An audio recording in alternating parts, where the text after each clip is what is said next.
नमस्कार दोस्तों, कैसे हैं आप सब लोग। उम्मीद करता हूं स्वस्थ होंगे, व्यस्त होंगे, जबरदस्त होंगे। तो साथियों, बात करेंगे टेट मैटर को लेकर के। जैसा कि आप सभी जानते होंगे कि 1 सितंबर 2025 को माननीय सर्वोच्च न्यायालय से देश भर के इन सर्विस टीचर्स के लिए एक आदेश आया हुआ है, जिसमें स्पष्ट तौर पे ये कहा गया है कि देश भर के सभी इन सर्विस टीचर्स को 2 साल के अंदर टेट अनिवार्य रूप से करना होगा। ना करने की स्थिति में उनको अनिवार्य रूप से सेवा से मुक्त कर दिया जाएगा। इसी को लेकर के अलग अलग मंच पर टेट की अनिवार्यता के विरोध में लड़ाइयां लड़ी जा रही हैं, चाहे वो धरना प्रदर्शन हो सड़क पर, चाहे वो संसद में इस चीज को लेकर विरोध दर्शाया जा रहा हो हमारे माननीय सांसदों के द्वारा, या न्यायालय के स्तर पर भी। आप सभी जानते हैं देश भर से 30 के आसपास रिव्यू पिटीशन इसमें अब तक दाखिल हो चुके हैं, और साथ ही कुछ PIL इसमें दाखिल हुई थी, जिसमें हम बात करें तो एक फ्रेश रिट यूटा की तरफ से दायर की गई थी, और एक फ्रेश रिट जो है शिक्षक महासंगठन की तरफ से दायर की गई थी। यूटा की जो याचिका थी उसको माननीय सर्वोच्च न्यायालय ने डिसमिस कर दिया था, ये आप सभी जानते होंगे, जिस पर एक पहले भी मैं वीडियो साझा कर चुका हूं आपके साथ। आज हम बात करेंगे जो महासंगठन की रिट है उसमें आखिर क्या हुआ है, उसको लेकर के एक बड़ी अपडेट है, क्योंकि वो रिट जो है माननीय सर्वोच्च न्यायालय के द्वारा एक्सेप्ट कर ली गई है, यानी वो खारिज नहीं हुई है, फ्रेश रिट है। तो आखिर उस रिट में क्या कुछ है और आगे उसकी कब सुनवाई होने वाली है।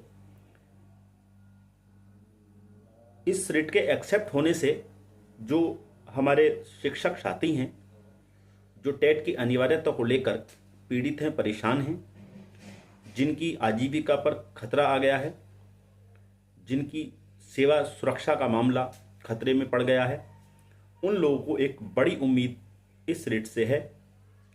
तो वीडियो में आप अंत तक बने रहें। आप सभी साथियों का स्वागत है आपके चैनल गेट सॉल्यूशन में, और साथ ही निवेदन है उन सभी साथियों से जो चैनल पर पहली बार विजिट कर रहे हैं या कहीं ना कहीं लगातार विजिट कर रहे हैं लेकिन चैनल को अभी तक सब्सक्राइब नहीं किया है।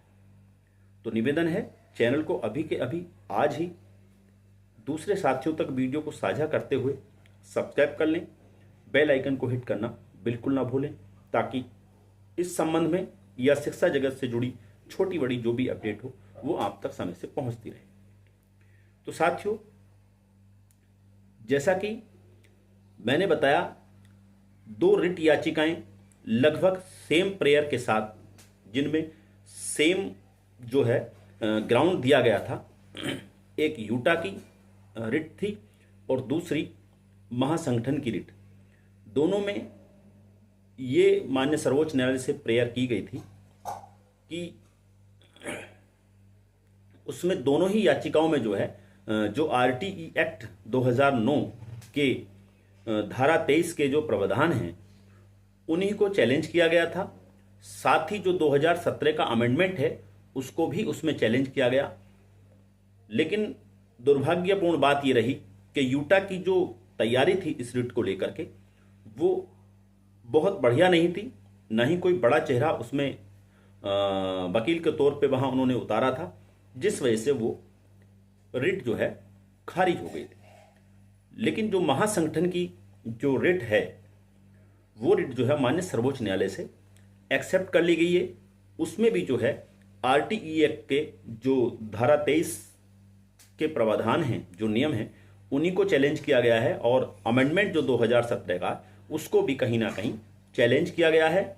और इसमें जो पार्टी बनाया गया है, आपकी स्क्रीन पे आप देख लीजिए, वो केस की डिटेल है, उसको आप देख सकते हैं। अगर हम डायरी नंबर की बात करें इस केस की, तो डायरी नंबर है 54 442/2025, और ये केस 20/9/2025 को यानी कि 20 सितंबर 2025 को जो है माननीय सर्वोच्च न्यायालय में दाखिल किया गया था और 25/11/2025 को ये वेरीफाइड हो गया था। और बात करें तो इसकी जो सुनवाई हुई है ये 12 तारीख को ये केस की हियरिंग हुई है और उसी दौरान इस केस को जो है एक्सेप्ट किया गया है। हम बात करें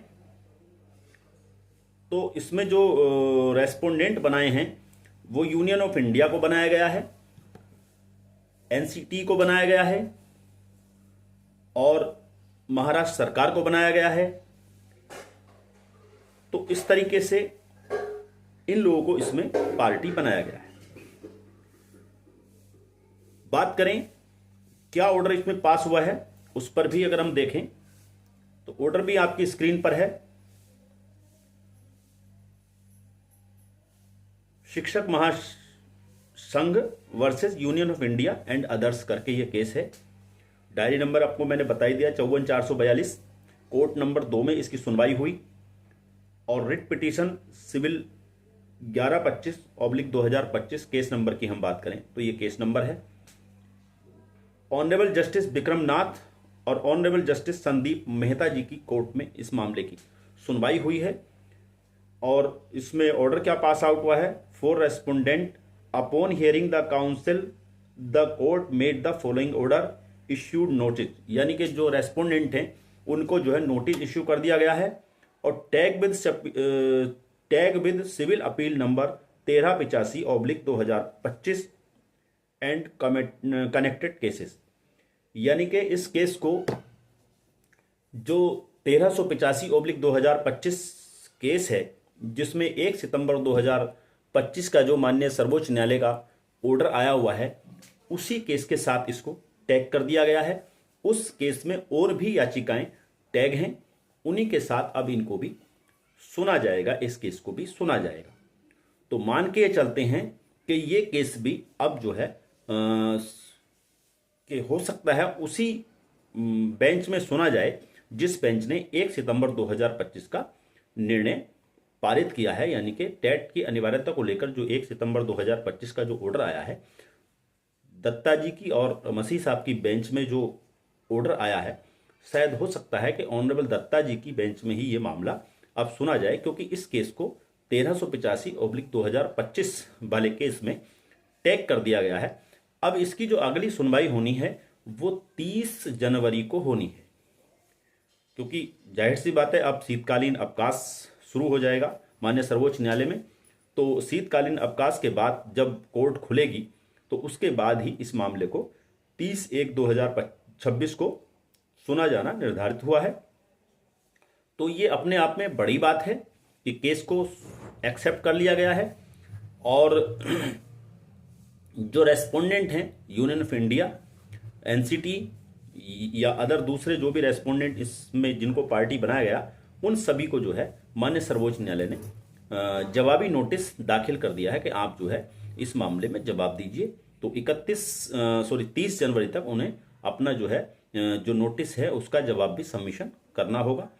तो ये अपने आप में जो भी हमारे शिक्षक साथी हैं जो टेट की अनिवार्यता को लेकर जिनकी सेवा सुरक्षा खतरे में आ गई है, सेवा सुरक्षा के साथ साथ उनका मान सम्मान भी दांव पे लगा हुआ है कि 20-25 साल से जो सेवा दे रहे हैं देश भर के स्कूलों में जो है बच्चों को पढ़ा रहे हैं, बखूबी पढ़ा रहे हैं, उनके सम्मान का प्रश्न भी है। सेवा सुरक्षा का मामला तो है ही, सम्मान का प्रश्न भी है। तो ये अपने आप में अच्छी खबर है। न्यायालय स्तर की हम बात करें तो ये अच्छी खबर है। हालांकि इस समय आप देखें तो माहौल जो भी है वो पॉजिटिव ही नज़र आ रहा है, क्योंकि संसद में भी जिस तरह से सांसदों ने सरकार को घेरा है, चाहे वो पक्ष हो चाहे विपक्ष के सांसद हों, सभी ने सरकार को घेरा हुआ है। लेकिन अलग बात है कि सरकार ने अभी इस पर कोई चुप्पी नहीं तोड़ी है।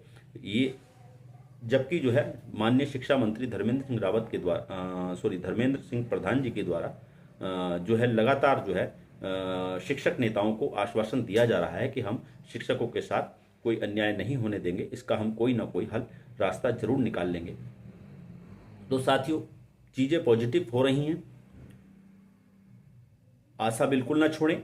अपनी लड़ाई जो है आप हर मोर्चे पर मुस्तैदी के साथ तैयार रखें, चाहे वो सरकार पर दबाव बनाने के लिए धरना प्रदर्शन हो, चाहे न्यायालय को लेकर के हो, चाहे न्यायालय में पैरवी को लेकर के हो, और चाहे आप संसद में शीतकालीन सत्र में जिस तरीके से माहौल बन रहा उसको भी लेकर के आप हर मोर्चे पर अपनी जो है मजबूती के साथ आगे बढ़ें।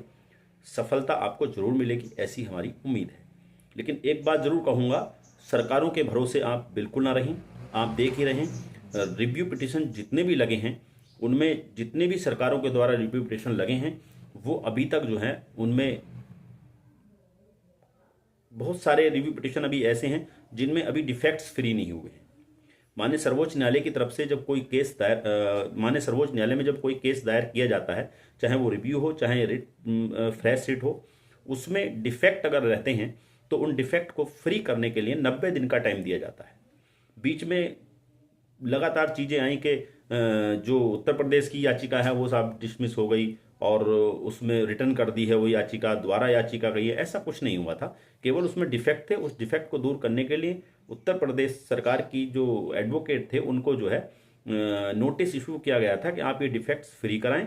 इसी तरह से दूसरी याचिकाओं में भी डिफेक्ट्स हैं और उन डिफेक्ट्स फ्री कराने के लिए 90 दिन का माननीय सर्वोच्च न्यायालय की तरफ से किसी भी अगर रिट में अगर कोई डिफेक्ट्स होते हैं तो उसको जो है दूर कराने के लिए 90 दिन का समय दिया जाता है और उन 90 दिन के अंदर जो है रिट में से जो डिफेक्ट हैं वो दूर करा लिए जाते हैं, तो उनकी सुनवाई हो जाती है। तो चूंकि अलग अलग डेट में जो रिट लगी हैं, रिव्यू पिटीशन जो लगी हैं वो अलग अलग डेट में लगी हैं। तो उत्तर प्रदेश की रिट की बात हम करें, उत्तर प्रदेश से जो रिव्यू गया है उस रिव्यू की हम बात करें तो वो सबसे पहले गया है। उसके बाद अलग अलग डेट में जो है रिव्यू पिटीशन दायर किए गए हैं। तो चूंकि उत्तर प्रदेश वाली याचिका में ही, रिव्यू पिटीशन याचिका में ही सारे रिव्यू को टैग कर दिया गया है और सबकी एक साथ ही टैग होने का मतलब है कि सभी की एक साथ सुनवाई होगी।